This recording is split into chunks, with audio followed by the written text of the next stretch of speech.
आरक्षणाबाबत मविया निष्क्रिय होती, त्यामुळे सर्वोच्च न्यायालयात मराठा आरक्षण टिकू शकलं नाही अशी टीका धुळ्याचे पालकमंत्री गिरीश महाजन यांनी केली आहे। यावेळी विधानसभा निवडणुकीत सर्वाधिक जागा जिंकू असा दावाही महाजनांनी केलाय।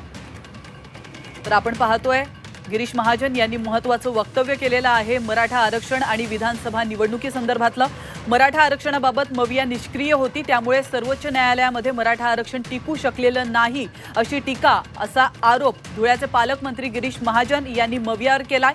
आणि यावेळी विधानसभा निवडणुकीमध्ये सर्वाधिक जागा आम्ही जिंकू असा दावा देखील महाजनांनी केलाय। खरं म्हणजे मराठा आरक्षणाच्या बाबतीमध्ये त्यांनी काय केलं? अतिशय सुस्त पडून राहिलेत, कोणी लक्ष दिलं नाही। दिल्लीकडे सुद्धा कोणी विचारणा केली नाही। लातूर मातूरच्या ठिकाणी कुठेतरी कायदेतज्ञ नेमून दिलेत आणि त्यामुळे देवेंद्रजींनी दिलेलं आरक्षण हे सुप्रीम कोर्टाने फेटाळलं।